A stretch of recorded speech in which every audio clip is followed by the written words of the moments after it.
that this trip between the maternity ward and the crematorium is what there is to life. And we still have, going into our common sense, the 19th century myth which succeeded the ceramic myth in Western history. I call it the myth of the fully automatic model. Man is a little germ that lives on an unimportant rock ball that revolves about an insignificant star on the outer edges of one of the smaller galaxies. But on the other hand, if you think about that for a few minutes, I am absolutely amazed to discover myself on this rock ball rotating around a spherical fire. It's a very odd situation. And the more I look at things, I cannot get rid of the feeling that existence is quite weird.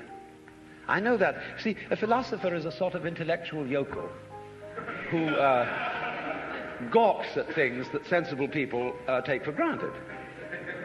And sensible people, existence is nothing at all. I mean, it's just basic, and just go on and do something. See, this is the current movement in philosophy. Logical analysis says you mustn't think about existence. It's a meaningless concept. Therefore, philosophy has become the discussion of trivia.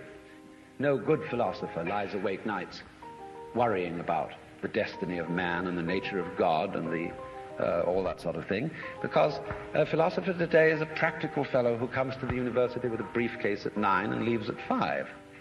He does philosophy during the day, which is discussing whether certain sentences have meaning, and if so, what. And then he would, as William Earle said in a very funny essay, he would come to work in a white coat if he thought he could get away with it. Problem is, he's lost his sense of wonder. Wonder is like, in modern philosophy, something you mustn't have. It's like enthusiasm in 18th century England. It's very bad form. But you see, I don't know what question to ask when I wonder about the universe. It isn't a question that I'm wondering about, it's a feeling that I have. Because I cannot formulate the question that is my wonder. The moment my mouth opens to utter it, I suddenly find I'm talking nonsense. But that should not prevent wonder from being the foundation of philosophy. So, there is obviously a place in life for a religious attitude in the sense of awe, astonishment at existence. And that is also a basis of respect for existence. We don't have very much of it in this culture, even though we call it materialistic. In the culture that we call materialistic today, we are, of course, bent on the total destruction of material and its conversion into junk and poisonous gas as quickly as possible. This is not a materialistic culture, because it has no respect for material. And respect is in turn based on wonder, on feeling the marvel of just an ordinary pebble in your fingers.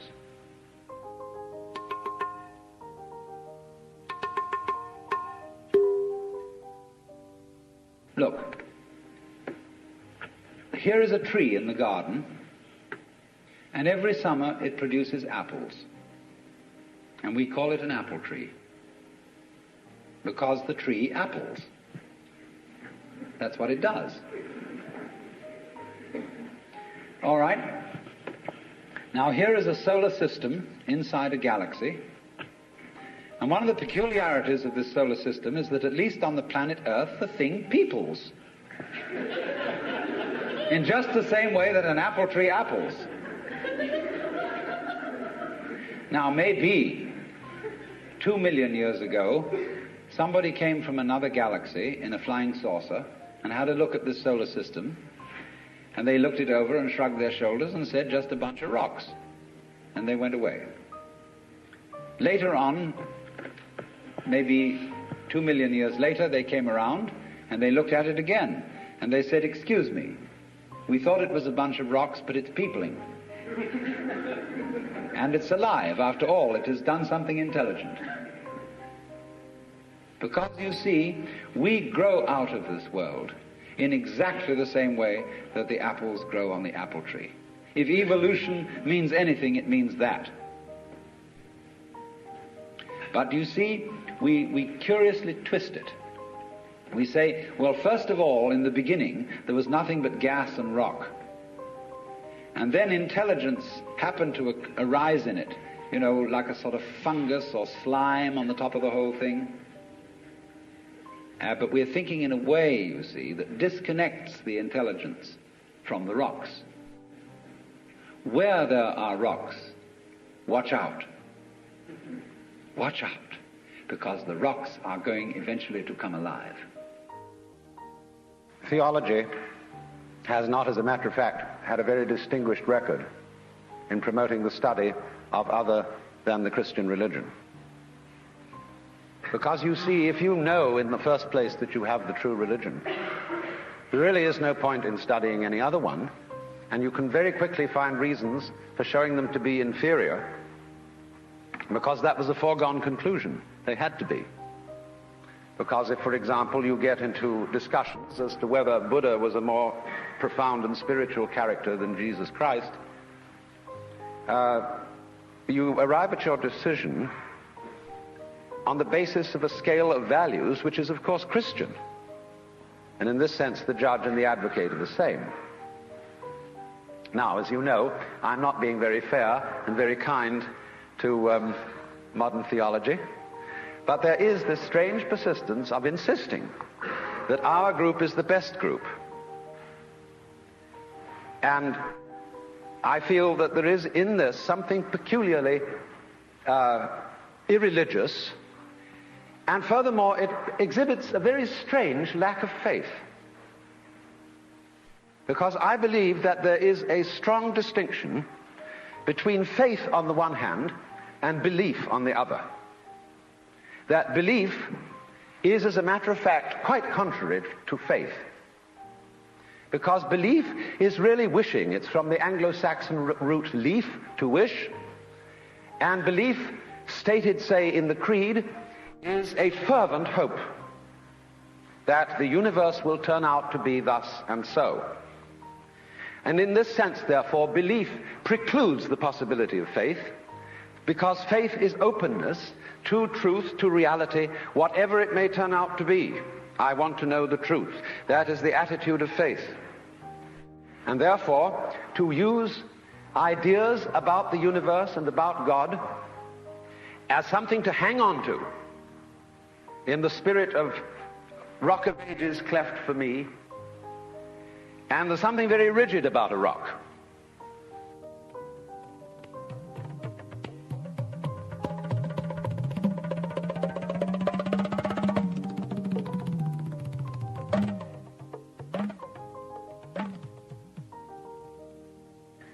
And we are finding our rock getting rather worn out in an age where it becomes more and more obvious that our world is a floating world.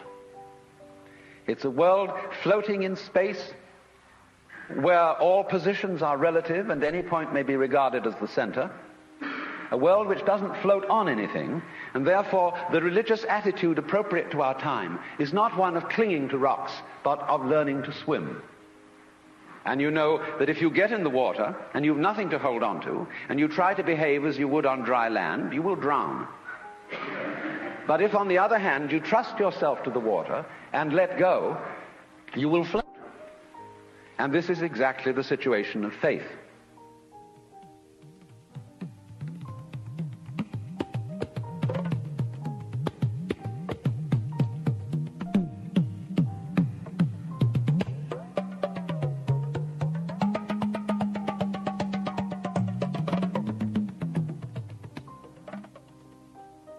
I had a friend who was studying Zen in Japan, and he got pretty desperate to produce the answer of who he really is.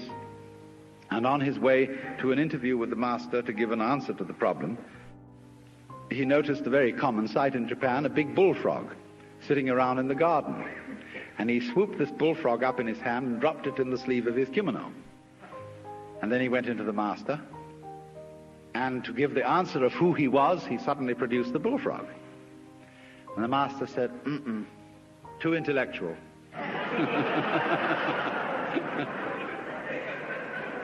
In other words, this answer is too contrived. It's too much like Zen. You've been reading too many books.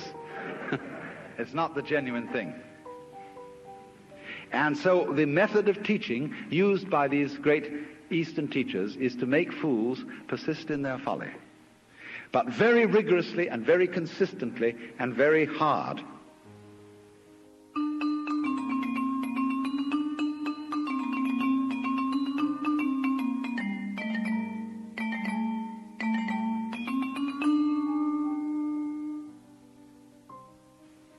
Now, if you go to a Zen teacher, he'll say, well, I have nothing to teach. There is no problem. Everything's perfectly clear. And you think that one over. And you say, he's probably being cagey.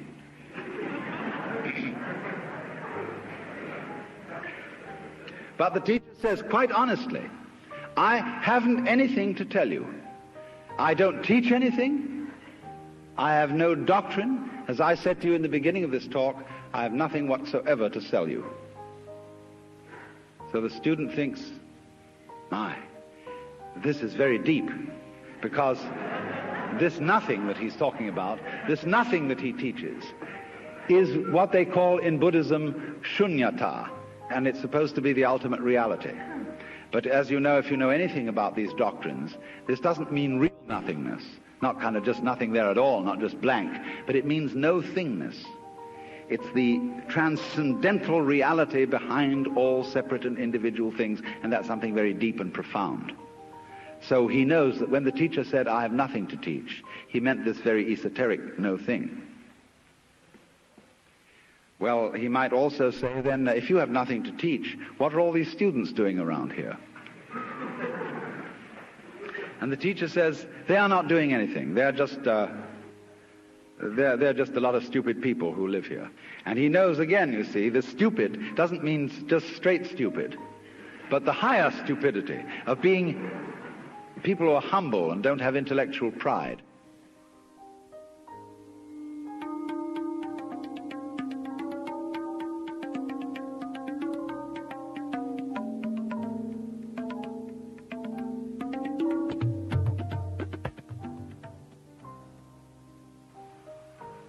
The Christian proverb is that man's extremity is God's opportunity. And so people, in other words, have to get desperate. Imagine the idea that the moment you were born, you were kicked off the edge of a precipice, and you're falling. As you fell, a great lump of rock came with you, and is traveling alongside you. And you're clinging to it for dear life.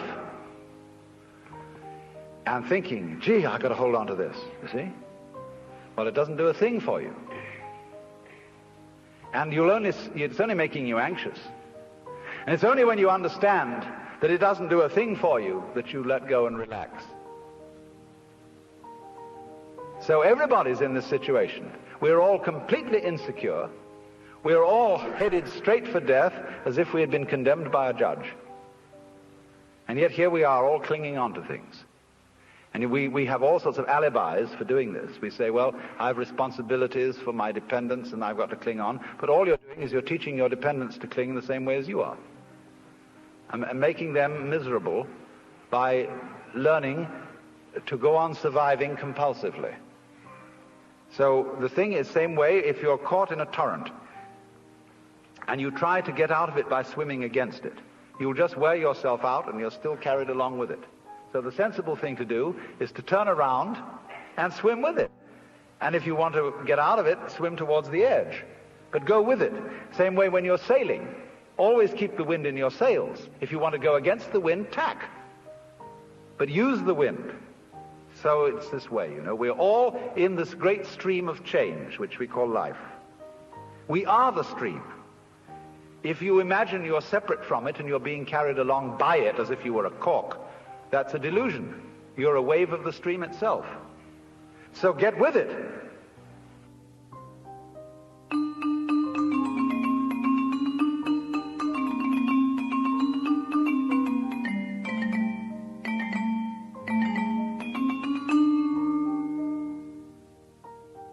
So you perform a discipline by experiment.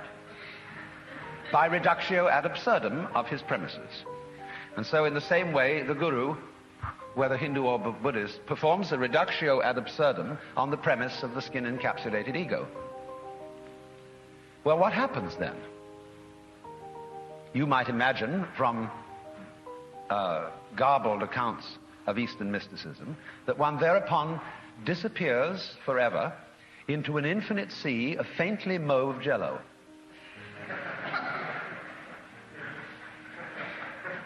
And become so lost to the world and entranced that you forget your name, address, telephone number, and function in life.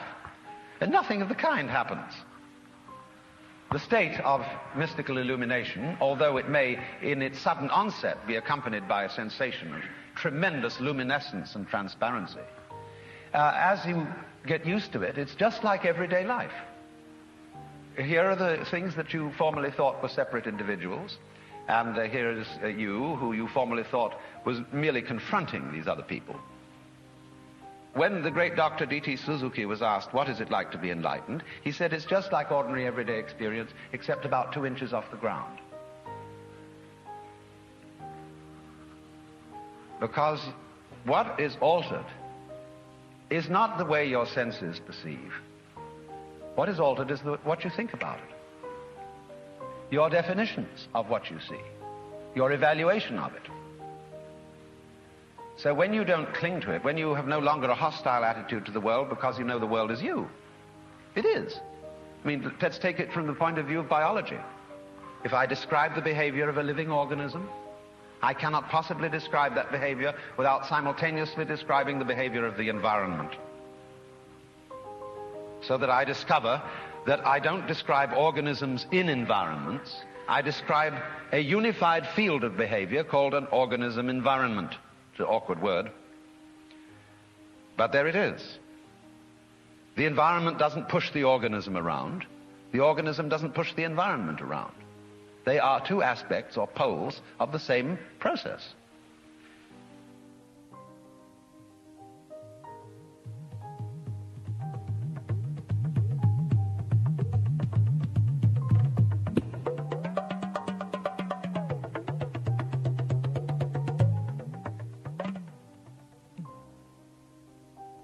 See, in the history of philosophy and poetry and art, we always find the interchange of two personality types, which I call prickles and goo. The prickly people are advocates of intellectual porcupinism. They want a rigor. They want precise statistics. And they have a certain clipped attitude in their voices. And you know this very well in academic circles, where there are people who are always edgy like that. And they accuse other people of being disgustingly vague and miasmic and mystical. But the vague, miasmic and mystical people accuse the prickly people of being mere skeletons with no flesh on their bones. And they say to you, you just rattle. You're not really a human being. You know the words, but you don't know the music. And so therefore, if you belong to the prickly type, you hope that the ultimate constituent of matter is particles. If you belong to the gooey type, you hope it's waves. If you are prickly, you're a classicist. And if you're gooey, you're a romanticist. And going back into medieval philosophy, if you're prickly, you're a nominalist. If you're gooey, you're a realist. And so it goes. But we know very well that this natural universe is neither prickles nor goo exclusively. It's gooey prickles and prickly goo. And you see, it all depends on your level of magnification. If you've got your magnification on something so that the focus is clear, you've got a prickly point of view. You've got structure, shape, clearly outlined, sharply defined. When you look out of focus, it's going to go bleh, and you've got goo. But we're always playing with the two, because it's like the question is the world basically stuff, like matter, or is it basically structure? Well, we find out, of course, today that in science we don't consider the idea of matter, of there being some sort of stuff, because supposing you wanted to describe stuff, in what terms would you describe it? You always have to describe it in terms of structure, something countable, something that can be designated as a pattern. So we never get to any basic stuff. There is a sense in which the universe is purely game, but not in the sense of a one-upmanship game, but in the sense of music, which is lalling with sound, is dancing delightfully with sound, you see. And nobody was ever able to give a better account of what it's all about. I mean, let's take the traditional Christian account of what the angels do in heaven. Why, they sit around the throne of God and sing Alleluia, Alleluia, Alleluia, and they're going, you know, that's not just Alleluia in a sort of formal way, but they're going,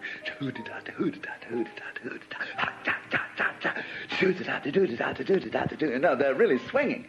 And by the time you know where they are, the swinging has reached such fantastic proportions.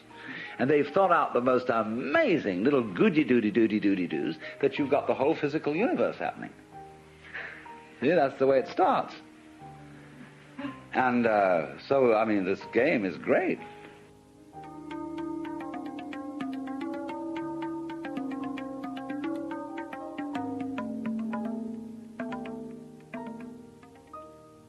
In music, though, one doesn't make the end of a composition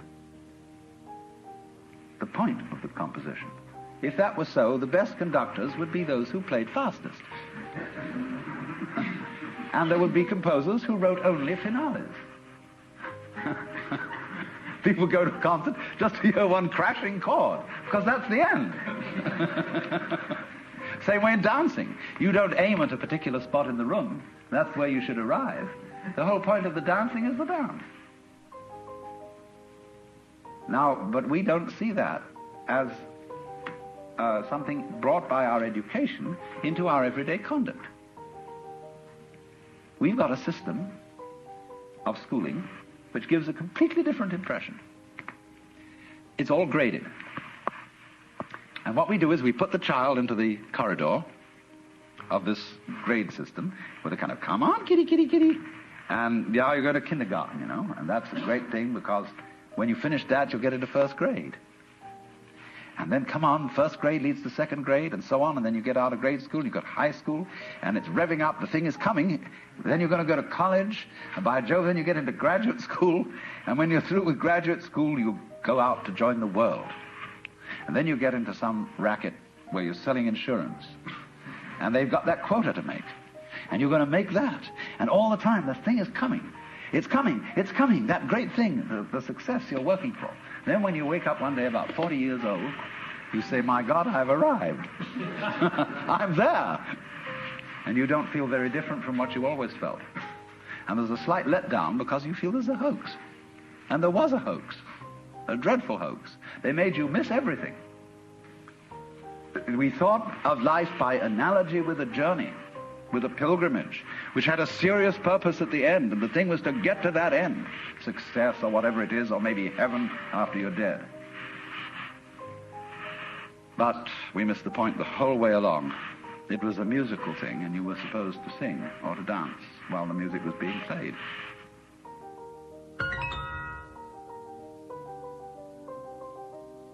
Why do we love nonsense?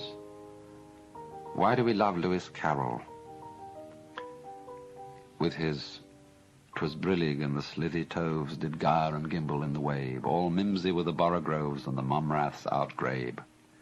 Why is it that all those old English songs are full of Fal-de-riddle Ido and Hey Nonny Nonny and all those babbling choruses? Why is it that when we get hep with jazz, we just go booty booty boopty boo and so on and enjoy ourselves swinging it?